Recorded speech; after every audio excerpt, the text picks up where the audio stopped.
बिस्मिल्लाहिर्रहमानिर्रहीम। बलूचिस्तान अवामी न्यूज़ के साथ मैं हूं सलमान मुर्ज़ी। बलूचिस्तान हुकूमत में सियासी गर्मा गर्मी दोबारा आ गए हैं। तो कल तहरीक एतमाद टेबल होगा। जम कमाल साहब ने भी प्रेस कॉन्फ्रेंस की है। इस टाइम हमारे साथ फराजीम शाह मौजूद है, तर्जुमान बलूचिस्तान। उससे पूछेंगे कि सूरत हाल क्या बनेंगी। मैडम, सबसे पहले आपका बहुत बहुत शुक्रिया। अस्सलाम वालेकुम, बहुत शुक्रिया। अच्छा मैडम, कल फिर बलूचिस्तान असम्बली में टेबल होने जा रहे हैं, तो इसके हवाले से देखिए, सबसे पहले तो ये बहुत अहम इशू था। आपने अच्छा किया कि इस पर मुझे इज़हार ख्याल करने के लिए अपने प्रोग्राम में लिया। देखिए, आपके प्रोग्राम के थ्रू रिस्पेक्टेबल हैं जाम साहब हमारे लिए बहुत ज़्यादा। मैं उनसे ये क्वेश्चन करूँगी कि जब वो अपने ऑफिशियल अकाउंट से रेजिग्नेशन दे देते हैं पार्टी प्रेसिडेंट की सीट से, तो फिर वो किस तरीके से ये कह सकते हैं कि मैं पार्टी प्रेसिडेंट हूँ।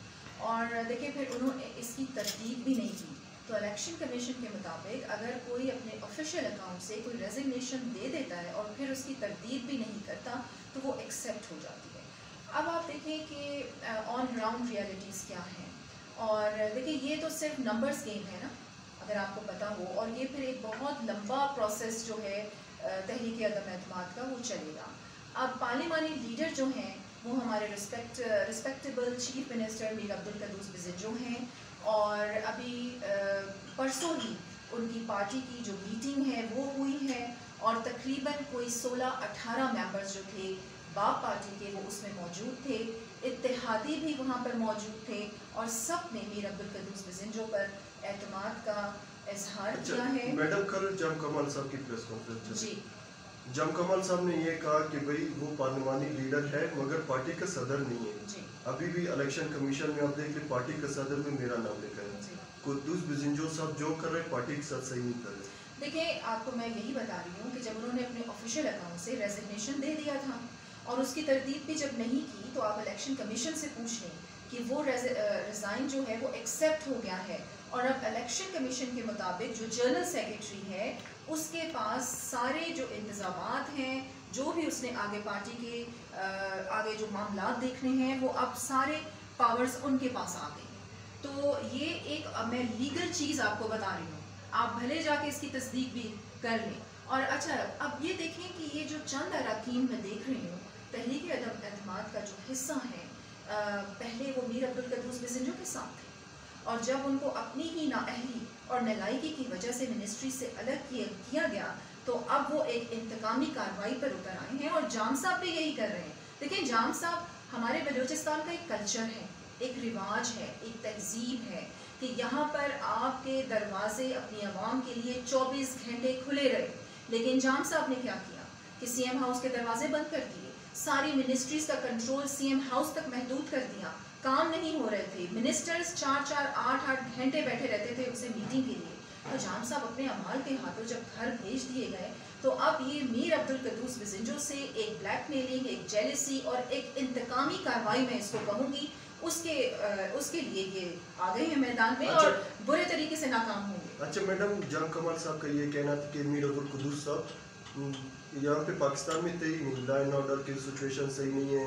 जब आग लगी, वो फिर आग लगी, ये तो तहरीक एतमाद पेश हो चुकी, वो जमा हो चुकी है, तो वो आए हैं। पहले जाम साहब का मैं आपको बताऊं कि जाम साहब को अगर यहाँ की तहजीब और कल्चर का नहीं पता ना, तो जाम साहब बचपन से ही तालीमी हवाले से, वैसे भी उन्होंने बलूचिस्तान में वो रहे ही नहीं, वो तो कराची और इस्लामाबाद में रहे हैं, वहीं पर पले बड़े हैं, इसलिए तो उन्हें यहाँ के कल्चर का नहीं पता। और जहाँ तक बात आती है चीफ मिनिस्टर की, मैं इस बात की गवाह हूँ कि पीरगू में जब ये कॉलरा का एक डिजीज़ आई और वहाँ पर इसका फैलाव हुआ, तो चीफ मिनिस्टर ने अपने बाहर का दौरा कैंसिल कर दिया, और वो खुद बलूचिस्तान में मौजूद थे, और हर 1 घंटे की रिपोर्ट जो थी चीफ मिनिस्टर खुद ले रहे थे।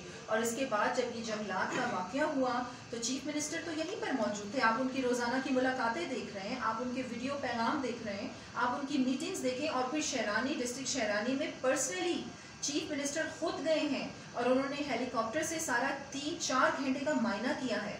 तो जाम साहब की जो इन्फॉर्मेशन है उसमें कमी है, तो बल्कि उनको मैं ये कहूँगी कि वो इन टच रहा करें। जो लेटेस्ट न्यूज़ होती हैं, और स्पेशली सोशल मीडिया पे वो बहुत एक्टिव हैं, लेकिन जो लेटेस्ट न्यूज़ होती है उनसे भी वो इन टच रहा करें। अच्छा मैडम, जाम साहब का ये कहना था कि बलूचिस्तान में काम रुक गए, पहले यही बाप पार्टी के जो अरकान थे, अपोजिशन कह रहे थे कि जाम साहब के दौर में काम नहीं हो रहे। अभी कुछ महीने हो रहे कुद्दूस बिजंजो साहब को, आप लोग ने क्या किया? और जाम साहब के ये कहने की करप्शन सरगर्म में जितने भी बंदे हैं वो पैसे दे के ट्रांसफर हो रहे हैं, इसके बारे में देखिए, जाम साहब के अपने तर्जुमान 2 जगह से तनख्वाहें लेते रहे, ठीक है, ये मैं बड़ी आपको एक अहम इतला दे रही हूँ। तो जाम साहब से पूछें कि आप अपने घर में करप्शन को नहीं रोक सके तो आप बाहर किस तरीके से करप्शन को रोकेंगे? तो इसका मतलब है कि सरबराही करप्शन की आप ही कर रहे थे।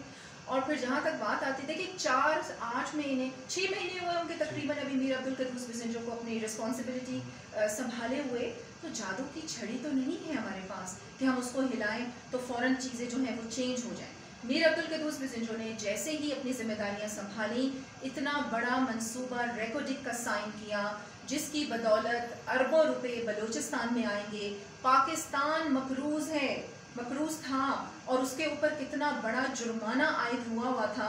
रेकोडिक के साइन करने से वो जुर्माना ख़त्म हो गया है। हमारी यहाँ के जो जवान हैं उन्हें स्किल्ड प्रोफेशनल ट्रेनिंग के लिए बाहर के इंस्टीट्यूट में भेजा जाएगा। और फिर आप ये देखें कि ये कितना बड़ा रेकोडिक का मुल्की तारीख में मंसूबा है जो मीर अब्दुल कद्दूस बिजंजो को इसका क्रेडिट जाता है कि उन्होंने बलूचिस्तान का मुकदमा लड़ा और 35% से ज़्यादा बग़ैर खर्चा किए बलूचिस्तान को उसका हिस्सा मिलेगा। रॉयल्टी की मद में जैसे ही ये टीम्स इनकी आएंगी, काम शुरू होने से पहले रॉयल्टी की मद में बलूचिस्तान को मिल जाएगा। कोयटा पैकेज आप देख लें, सुस्त रवि का शिकार था। मीर अब्दुल कद्दूस बिजंजो की वजह से उस काम में भी तेजी आई। CNW के 361 मुलाजिमीन बरतरफ थे। जाम साहब उस वक्त सोए हुए थे कि इतने लोग बेरोजगार हो रहे हैं। मीर अब्दुल कद्दूस बिजंजो ने आते साथ ही उन मुलाजिमीन को बहाल किया। मेल नर्स, सुनिए मेरी बात, 700 जितने भी वो मुलाजिमीन थे, कुछ अर्सा पहले मेरी उनसे मुलाकात हुई जी, वो कह रहे अभी तक हमें सैलरी मिली ही नहीं है। देखें, बहाल हो गए, ये बहुत बड़ा इनिशिएटिव था। एक गवर्नमेंट का एक प्रोसेस होता है। सैलरी तो मुझे भी 3 महीने से मेरा नोटिफिकेशन हुआ है, तो ये एक गवर्नमेंट का प्रोसेस होता है, तो सैलरीज भी उनको मिल जाएंगी। अच्छा मैडम, कल तहरीक अदम टेबल होनी चाहिए जी, तो कौन कौन से पार्टियों से आपने मुलाकात की? अपोजिशन, जमीयत, BNP मेंगल, ये बड़े पार्टी है बलूचिस्तान की, तो बातचीत हुआ है, क्या कहना है उनका, क्या कहना है? जाम कमाल साहब भी मुलाकात कर रहे हैं, आप लोग भी कर रहे हो, तो क्या बातचीत हुआ है, क्या होने जाएगी? देखिए, मैं आपको बताऊं, चाहे वो JUI है या वो मेंगल ग्रुप है, उन्होंने हमेशा हक का साथ दिया है और इस बार भी हक और सच पर मीर अब्दुल कद्दूस बिजंजो ही हैं और वो उन्हीं का ही साथ देंगे। JUI के जो पार्लिमानी लीडर हैं एडवोकेट सिकंदर साहब, उन्होंने भी मुकम्मल एतमाद का जो है इजहार किया है मीर साहब पर। और मैं आपको फिर बड़ा ही एक सरप्राइज़ भी आपको मिलेगा। कल हमारे साथ फेडरल मिनिस्टर, आपने देखा कि वो प्रेस कॉन्फ्रेंस में मौजूद थे और उन्होंने आप लोगों को कहा कि बहुत जल्द आप लोगों को खुशखबरी सुनाएंगे। तो ये तहरीक अदम एतमाद जो है ये बुरे तरीके से नाकाम होगी।